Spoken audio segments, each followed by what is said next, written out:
चौधरी उदयभान जी, मेरे सम्मानित मंच और जो हजारों की तादाद में इस ऐतिहासिक क्षण की, इस ऐतिहासिक रैली का हिस्सा बनने के लिए सिरसा के पांचों हलकों से जो आप लोग जोश और उल्लास के साथ यहाँ पर पहुंचे, मेरे पिता समान बुजुर्गों, नौजवान साथियों, माता और बहनों, मीडिया के बंधु, आप सभी का मैं दिल की गहराइयों से धन्यवाद करना चाहता हूं कि एक तरीके से आज के इस दिन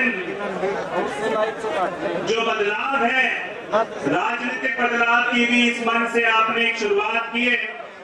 एक तरीके से सिरसा की इस धरती से आपने चुनाव का बिगुल भी बजाने का काम किया है और एक तरीके से ये संदेश दिया है कि आने वाला समय कांग्रेस पार्टी का है और आने वाले समय में फिर से चौधरी भूपेंद्र सिंह हुड्डा जी उसी ताकत से किसान वर्ग, मजदूर वर्ग, आम आदमी की सरकार बनाने का काम करेंगे।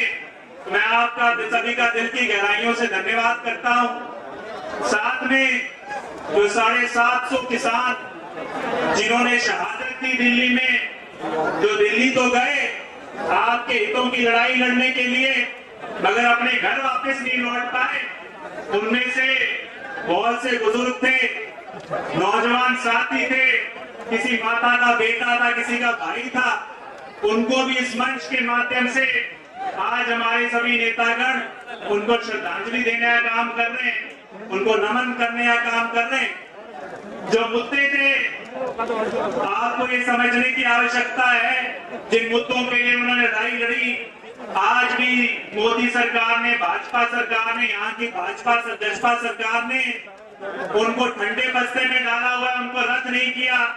जिन मुद्दों की लड़ाई लड़ते आए और जिनको ये सरकार 9 साल से दरकिनार करती आई है, और समझने की आवश्यकता है कि क्या कारण है कि आज की तारीख में मोदी जी ये कहते हैं कि वे जो भी कांग्रेस पार्टी आम वर्ग के लिए, किसान मजदूर वर्ग के लिए नीतियां लेकर आती है, परियोजना लेकर आती है, तो रेवड़ियों का काम, तुलना करने का काम करती है। समझने की आवश्यकता है कि ये जो भाजपा जसपा की सरकार है, इनकी सोच ये है कि जो भी पैसा आपकी जेब में जाएगा, आम आदमी की जेब में जाएगा, उसको सही मायने में वहां से आपसे निकाला नहीं जा सकता।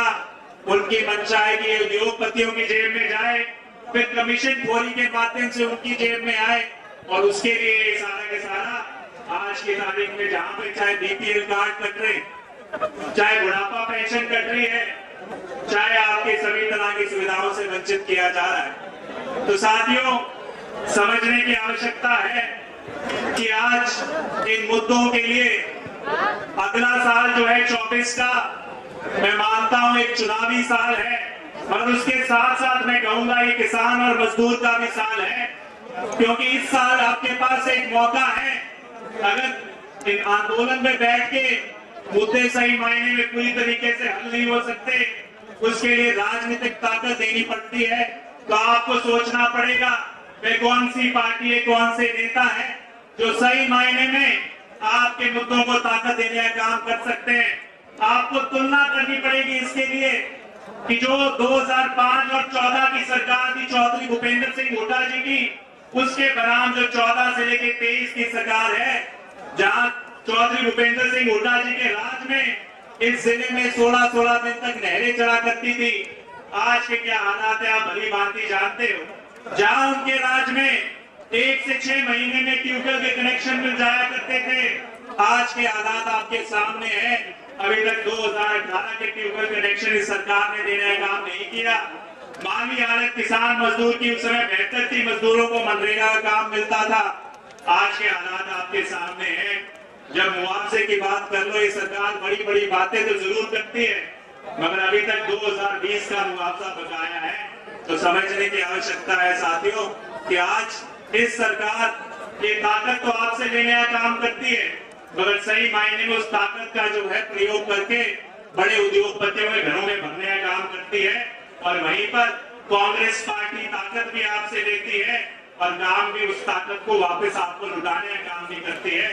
वही तुलना आपको फिर करनी पड़ेगी कि 2009-5 से लेकर 14 का राज एक लौता ऐसा राज था चौधरी भूपेंद्र सिंह हुड्डा जी का, जहां पर कोई भी आंदोलन किसानों का नहीं हुआ। उससे पहले भी लोकदल के राज में किसानों पे गोलियां चलाई गई। इसके बाद भी आज का जो राज है किसानों पे लाठियां भाजी गई, गोलियां चलाई गई, किसान शहीद हुए। कारण क्या था कि एक ऐसा संवेदनशील नेता थे चौधरी भूपेंद्र सिंह हुड्डा जी के रूप में, जो हर वर्ग की बात को सुनने का काम किया करते थे और उनकी बात को सुन के उसके लिए न्याय संगत फैसला किया करते थे। तो ये फर्क है उस राज का।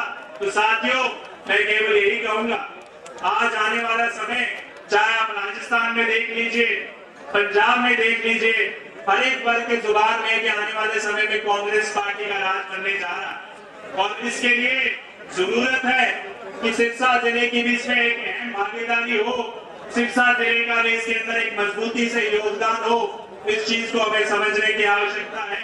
और आज की जो मैं मानता हूँ जो जन समूह है, कहीं ना कहीं इस चीज का सूचक है, संकेत देने का काम किया है कि भैया आप बदलाव के मोहर लगाने के लिए आज यहाँ पर आए हो। और जिस तरीके से मैंने कहा अगला साल किसान मजदूर का साल है, तो सभी एक लोग एक स्वर से फैसला हाथ उठा के सभी जब हुड्डा साहब आए एक फैसला करने का काम करोगे कि सारा जो किसान मजदूर वर्ग है उनकी नीतियों को वापस लेकर आना चाहता है, वो आज चौधरी भूपेंद्र सिंह हुड्डा जी और चौधरी दीपेंद्र सिंह हुड्डा जी के जो कामकाज है, जिस तरह की सोच है, उसको आगे बढ़ाना चाहता है। आखिर एक बात कहूंगा, विकल्प को सोचने क्योंकि यहाँ की क्षेत्र की दो पार्टियां हैं, विकल्प को सोच के जरूरत है।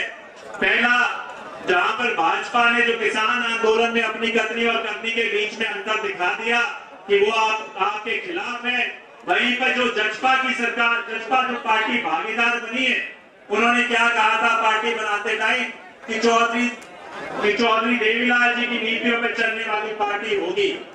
मगर जो सबसे पहला मौका मिला तो भाजपा से हाथ मिला लिया। दूसरा मौका आया तो आपने कहा कि किसानों को चुनोगे या कुर्सी को चुनोगे। उन्होंने कहा कि हम सत्ता की मलाई खाना चाहेंगे, तभी इस जिले के अंदर 5-5 फार्म हाउस बना लिए, बड़े उद्योग लगा लिए। उसके बाद जो आपसे वायदे किए थे, चाहे वो बुढ़ापा पेंशन का हो, चाहे रोजगार हो, उसे दरकिनार करने का काम किया। और आज की तारीख में जब राजस्थान में गए तो राजस्थान की जनता जागरूक थी, तो उस जनता ने उनको वापस हरियाणा भेजने का, सारी की सारी सीटों पर जमानत जब्त करा के वापस भेजने का काम किया। तो समझने की बात है, इस क्षेत्र में अगर कोई भला कर सकता है, मैं तो केवल अपना उदाहरण दूंगा। जब चौधरी भूपेंद्र सिंह हुड्डा जी की सरकार थी, डॉक्टर के सिंह जी अपने सेवक के रूप में काम कर रहे थे, 1000 करोड़ की परियोजना केवल जवानी हल्कर में लेकर आए थे, जहां पर कांग्रेस का विधायक 91 से नहीं बना। 15 बिजली घर, 32 सड़कें, नए कॉलेज देने का काम किया। और आज ये लोग जो सत्ता में चाबी लेकर बैठे हैं, केवल उस ताकत को अपना घर बनने का काम करेंगे। तो मैं यही कहूंगा, आज आपके पास विकल्प के रूप में चौधरी भूपेंद्र सिंह हुड्डा जी और हमारे युवा सांसद चौधरी दीपेंद्र सिंह हुड्डा जी, उदयभान जी का एक सामूहिक प्रयास है, उसको चुनने का काम करें। धन्यवाद। जय हिंद। धन्यवाद।